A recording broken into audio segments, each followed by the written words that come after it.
Hello everyone, तो कैसे हैं आप सब लोग। मैं हूं अनुराग टिमोथी और स्वागत है आपका मेरी इस नई वीडियो में।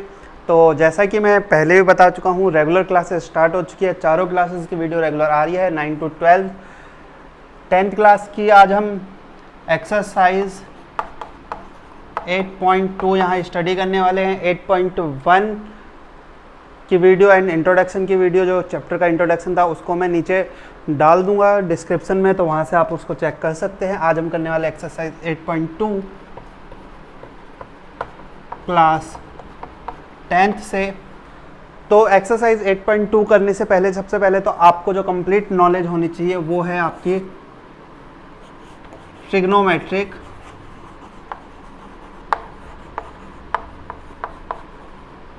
टेबल की। एंड ट्रिग्नोमेट्रिक टेबल की जो डिटेल है वो आपको इंट्रोडक्शन वीडियो में ही मिलेगी, तो जाइए उसको देख लीजिए। ज़्यादा डिटेल में यहाँ बात नहीं करेंगे। आपके फर्स्ट क्वेश्चन पे आ जाते हैं। फर्स्ट क्वेश्चन का फर्स्ट पार्ट है जिसमें क्या कहा गया है कि फाइंड द वैल्यू। पहला क्वेश्चन है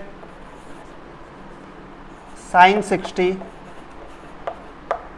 plus cos 30 plus sin 60 into cos 30 plus cos 30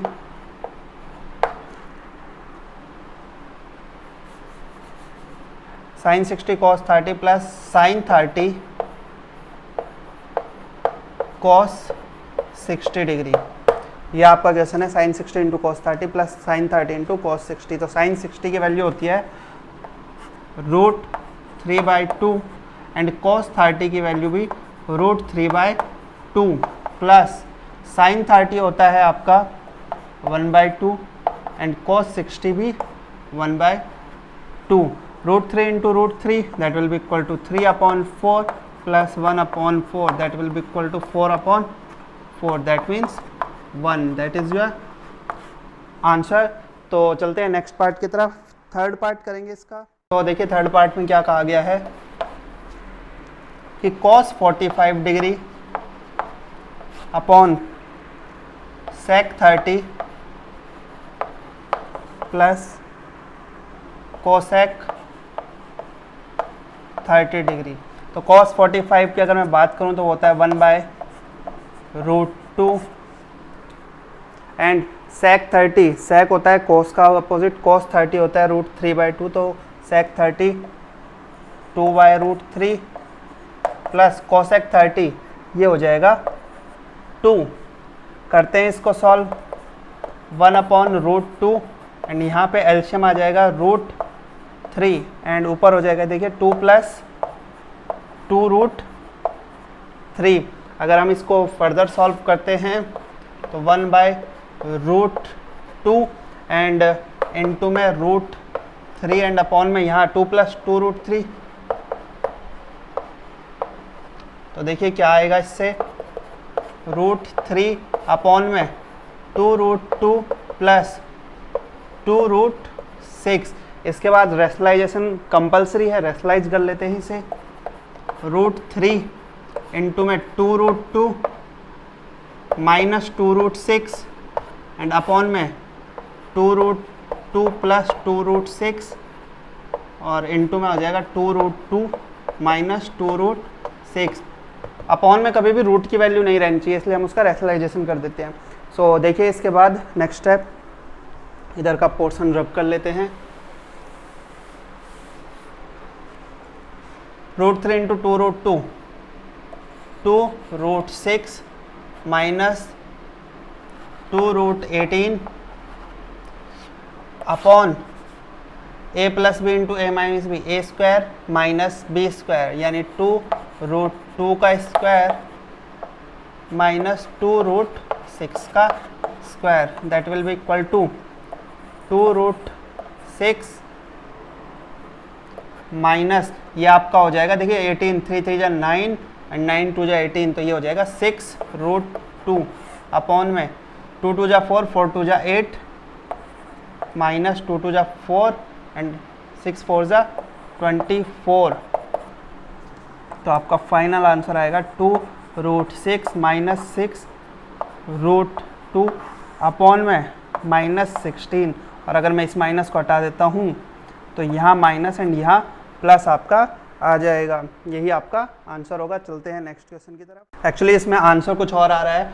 answer किस लिए कुछ और आ रहा है वो भी मैं क्लियर कर देता हूँ कि बुक में जो आंसर है, वैसे ये भी आपका सही है, बट जो आंसर बुक में है वो कैसे है कि यहाँ से हमने 2 को कॉमन ले लिया, तो यही बचेगा आपका, क्लियर, एंड यहाँ से 2 एंड 8 ये कट जाएगा, तो आपका जो आंसर वहाँ से बच रहा है वो है 3√2 माइनस √6/8। या तो ये लिख लीजिए या ये लिख लीजिए, एक ही बात है। And the question is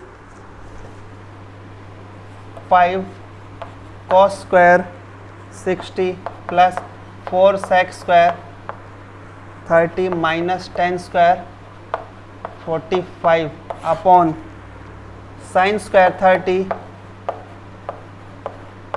plus cos square 30। अब जिसने इंट्रोडक्शन वीडियो नहीं देखी है उनके लिए यहाँ दिक्कत है, जिन्होंने देख रखी है उनके लिए direct sine square theta plus cos square theta 1 होता है, दैट मीन्स अपॉन का पोर्शन तो 1 हो गया। ऊपर वाले पोर्शन को सॉल्व कर लेते हैं। 5 इंटू में cos 60 की वैल्यू होती है 1/2 एंड 1/2 का स्क्वायर प्लस 4 इंटू में sec 30 2/√3 का होल स्क्वायर माइनस 1 का स्क्वायर, यही पोर्शन है। इसको सॉल्व कर लेते हैं। 5 इंटू में 1/4 प्लस 4 इंटू में 4/3 माइनस 1, सो ये हो जाएगा आपका 5/4 प्लस 16/3 माइनस 1, एलसीएम आ जाएगा 12, 5 3 जा 15 प्लस 64 माइनस 12, तो ये आपका हो जाएगा 67/12, ये आपका आंसर हो जाएगा सॉल्व करने के बाद। चलते हैं सेकंड क्वेश्चन की तरफ। इसका सेकंड एंड फोर्थ पार्ट में आप लोगों को कराने वाला हूँ। It is question number 2 part second. 1 minus 10 square 45 upon 1 plus 10 square 45, that means 1 minus 10 45 1 होता है, 1 माइनस 1 दैट इज 0 अपॉन में चाहे कुछ भी हो। तो ये हो गया सेकंड पार्ट। इसका फोर्थ पार्ट भी हम कर लेते हैं।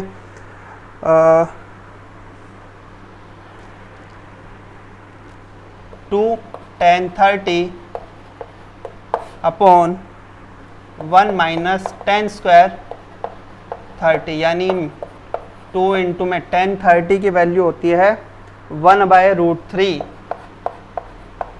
अपॉन 1 माइनस 1/√3 का स्क्वायर, 2/√3 अपॉन में 1 minus 1/4, so that will be equal to 2/√3 upon में 3/4। तो देखिए अगर मैं इसको सॉल्व करूं तो 2/√3 इंटू में 3/4,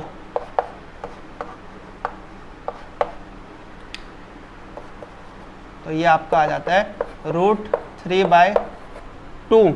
एंड √3/2 वैल्यू कब होती है आपकी साइन 60 पे, तो ये कितना हो जाएगा साइन 60 डिग्री, और cos 30 पे भी होती है बट cos 30 यहाँ ऑप्शन नहीं है, तो साइन 60 इसका करेक्ट ऑप्शन है।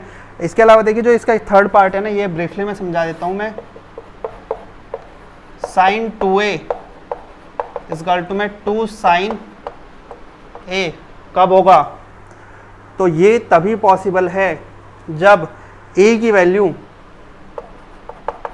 0 डिग्री हो। क्वेश्चन नंबर 3 जिसमें क्या कहा गया, if tan a plus b, एक तो ये हर क्लास में गिर जाता है, इसको चेंज करेंगे जल्दी। अगर आप लोग ऐसे ही अपना सपोर्ट बनाए रखेंगे, चैनल सब्सक्राइब करते रहेंगे तो, और नहीं करेंगे तो फिर बात अलग है, फिर तो इसी में क्लास चलने वाली है। तो जिसने अभी तक नहीं करा सब्सक्राइब वो जाके कर दो, ये आपसे कहा गया है। तो देखिए यहाँ पर √3 10 की वैल्यू कब होती है 60 पे, that means a plus b is equal to 60 and 10 की वैल्यू 1/√3 होती है 30 पे, यानी a minus b is equal to 30। That means इसके बाद एलिमिनेशन सब्स्टिट्यूशन जो भी मेथड आपको सही लगे उनको लगा देना, और जिसको ये मेथड ना पता हो वो एक बार सेकंड चैप्टर पढ़ लेना फिर लगा देना। तो देखो अगर मैं दोनों को जोड़ूं तो 2a ये तो कट जाएगा इज इक्वल टू में 90 and a is equal to 45 degree. इस a की वैल्यू को कहीं भी पुट कर लीजिए, इसमें कर देते हैं 45 plus b is equal to में 60 and b is equal to में 60 minus 45 that is equal to 15 degree, यानी a की वैल्यू 45 डिग्री एंड b की 15 डिग्री। सो आपका क्वेश्चन नंबर 3 भी पूरा हो गया। फोर्थ को फटाफट देख लेते हैं। फोर्थ में क्या है, फोर्थ में आपके ट्रू फॉल्स है। Sine a plus b is equal to sine a plus sine b, नहीं, क्योंकि यहाँ पे जो a प्लस बी है वो एंगल है।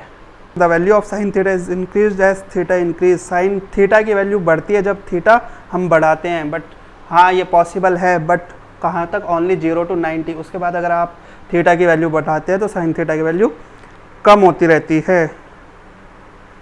And the value of cos theta increase as theta increase, ये तो गलत ही आपको पता है। Sine theta is equal to cos theta for all value, नहीं, ओनली 45 डिग्री पे होता है, सारी वैल्यू पर नहीं होता। Cot a is not defined for a is equal to 0 degree. Cot होता है tan का रेसिप्रोकल, tan 0 होता है 0, हाँ तो नॉट डिफाइंड होगा क्योंकि 1/0 कुछ भी वैल्यू नहीं होती, तो ये आपका सही है। एंड ठीक है, यहीं पे वीडियो का एंड करते हैं। सो आई होप ये आपको समझ में आ गया हो। वीडियो में अगर आप यहाँ तक आ चुके हैं तो चैनल को सब्सक्राइब जरूर करें, एंड आगे आने वाली नोटिफिकेशंस टाइम आपको मिलते रहेंगे।